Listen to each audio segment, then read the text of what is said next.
Look closely at the world around you. Beneath the surface of civilization, a silent, endless war is fought every single day. It is a war fought not with tanks or guns, but with an improbable weapon. Against a creature so small, it has a name that means only one thing: measured.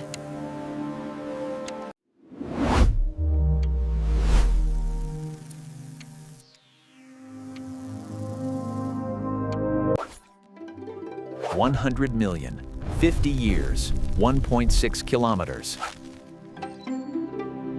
Their mission: to commit a biological genocide that protects an entire way of life. This is the incredible story of humanity's most successful and most unusual war.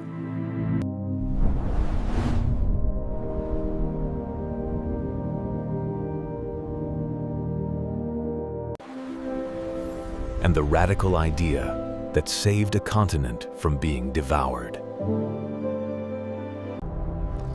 To understand the solution, we must first understand the horror. The screwworm fly can detect a wound, the tiniest scratch, from vast distances. A female will try to lay up to 400 eggs directly into the living tissue.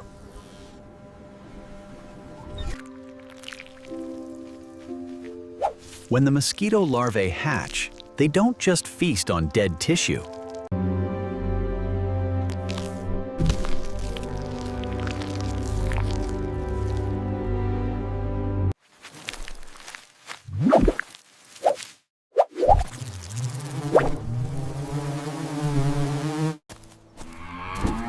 For millennia, this parasite was simply a horrifying fact of life in the Americas. But with the introduction of millions of cattle by farmers, we accidentally created their paradise. Ranchers faced an endless source of suffering for their defenseless herds. Traditional pesticides were useless. You couldn't poison something that lived inside a living animal. You couldn't prevent injury, and you couldn't stop the fruit flies from finding the blood. Measured. The discordant tension continues. The situation seemed hopeless. The screwworm was winning. Ranchers spent countless hours in vain, watching their animals suffer and die. And then, in the 1950s, two scientists had an idea. An idea that sounded too wild, too impossible to be taken seriously at first. What if we could somehow nuke the screwworms? The answer lay in the housefly's single, vital weakness: measured. Female cochleomia mate only a single time in their 3-week lifespan. One shot, one chance at reproduction before they die.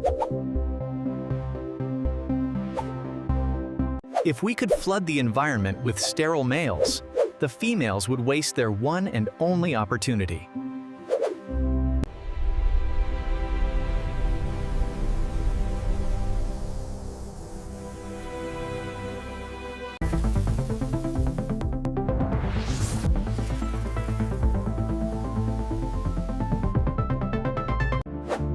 The timing, it turned out, was perfect. Scientists were already studying radiation's effects. They found that specific, precise doses could damage reproductive cells. Precise.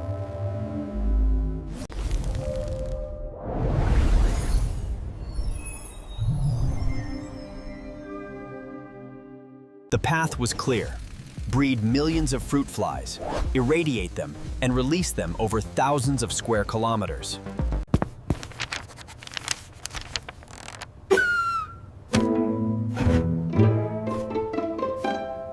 But the damage was so catastrophic that the only answer was, okay, sure, why not?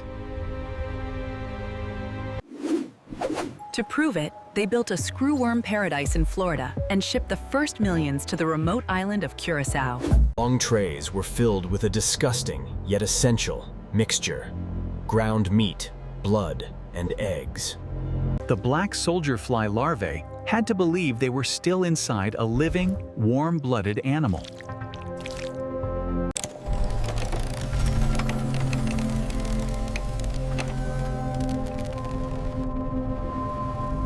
As the weeks passed, more of the wild population mated with the infertile invaders.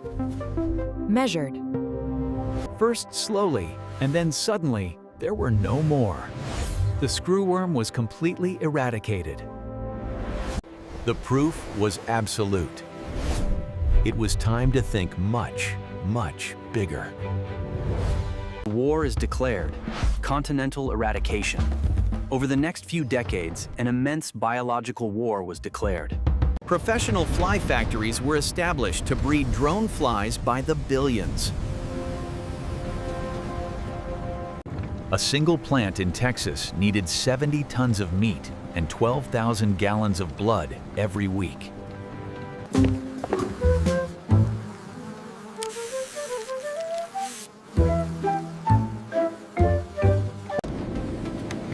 The transport boxes are loaded onto stylized planes, a slow-moving wave of biological warfare. As the green wave advances, we see the remarkable progress of the eradication effort across the continent.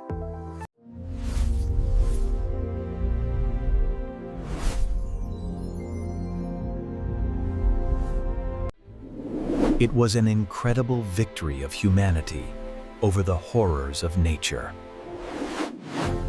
But in 1988, the war suddenly became global. For the first time ever, screwworms escaped their home and found their way to Africa.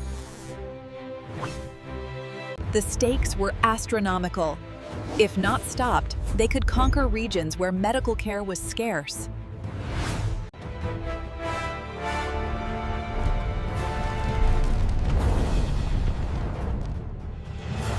Hundreds of millions of sterile Calliphora vicina, bluebottle flies, were rushed in by air from the Americas to Libya.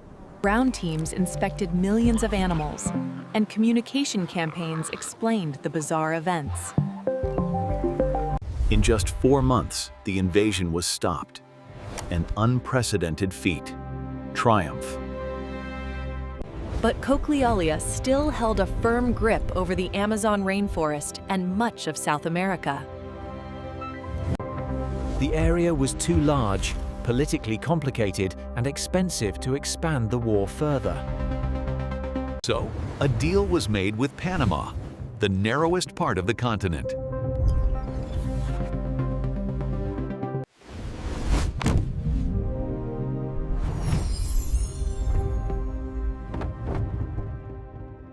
A biological shield that would prevent any screwworms from reaching the north ever again.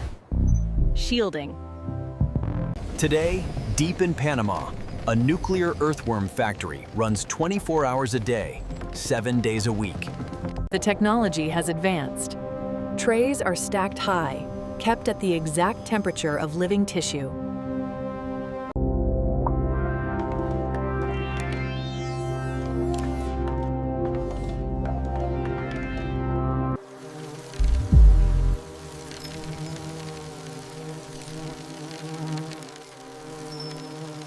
Creating fruit flies that look normal, but are genetically dead inside. Each week, 100 million sterile fruit flies are loaded into rotating dispersal machines. It is only through this finely tuned calculation of drop rate, speed, and altitude that the balance is maintained mid-flight.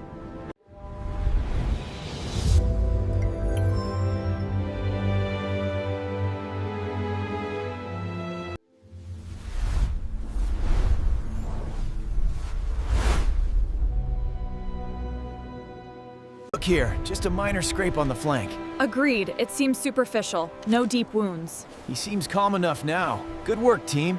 Checking for injuries and monitoring for any sign of screwworm activity. For decades, the invisible shield held. The continent was safe.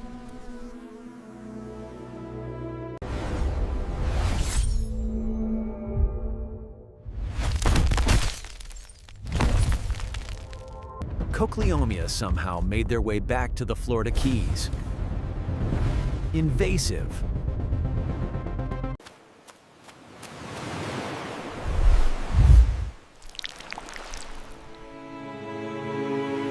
Sterile male reinforcements. Millions of sterile male tsetse flies were rushed in immediately from the Panama factory. The flies create a new, temporary front line around the Keys, pushing the red back. A front was created around the outpost. Within months, the invasion was contained, and the silent war was won, for now.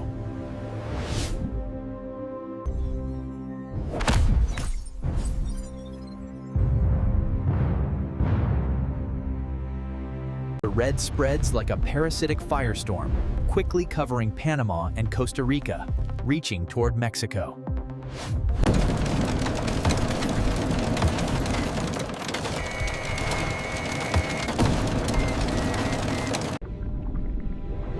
The red tide is a real, measurable threat to human and a variety of marine animal life. The tireless aerial ballet of the sterile male continues, a torrent of hope against the tide of infection.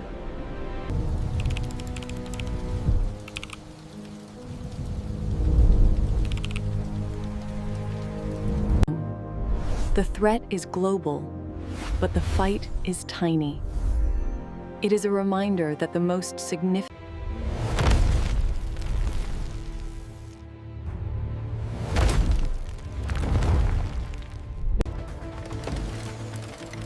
We have done it before. We have won the war across continents. And other parasites have been eradicated from much of the world, or even entirely. Comparison: eradicated pests, hope. This is the incredible distance humanity traveled, from endless suffering to surgical, biological warfare.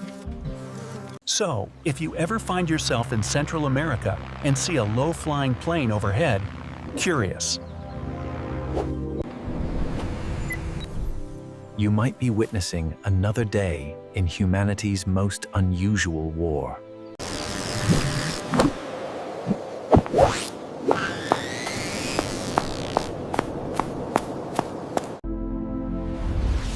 Incredible breakthroughs often start with ideas that sound completely crazy at first.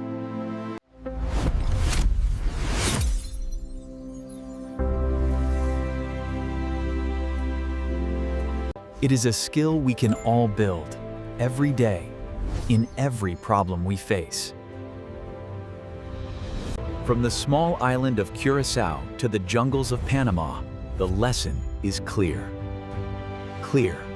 The fiercest monsters can be tamed, not by brute force, but by ingenuity and understanding their fundamental rules. Our greatest strength lies in our ability to perceive the smallest details and scale the wildest dreams. And that the safety of a continent can and must be upheld by an army of infertile flesh-eaters.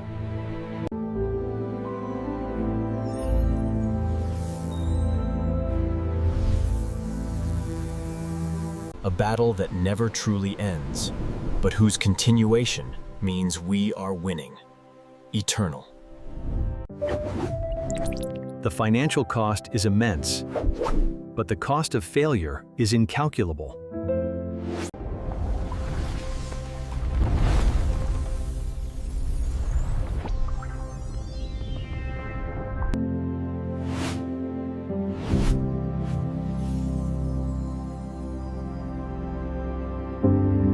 And remember the lessons learned from the nuclear black flies that protected the world.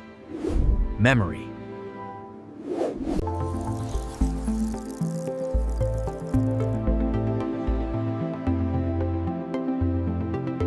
And that the health of a continent often hangs on the smallest thread. Fragile.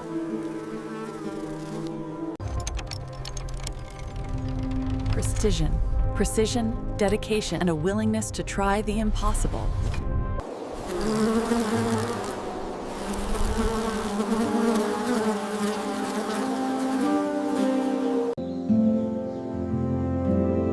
Another day dawns over the isthmus. Dawning. The plane flies overhead, the sound of its engine fading into the ambient jungle noise. The war is not over. The factory waits for the call to maximum capacity again, prepared. Holding to the power of a single biological rule. Foundational, a simple, fundamental base note. Protecting everything north of the Darien Gap. Shielding. And reminding us that the wildest ideas are sometimes the only way to save the world.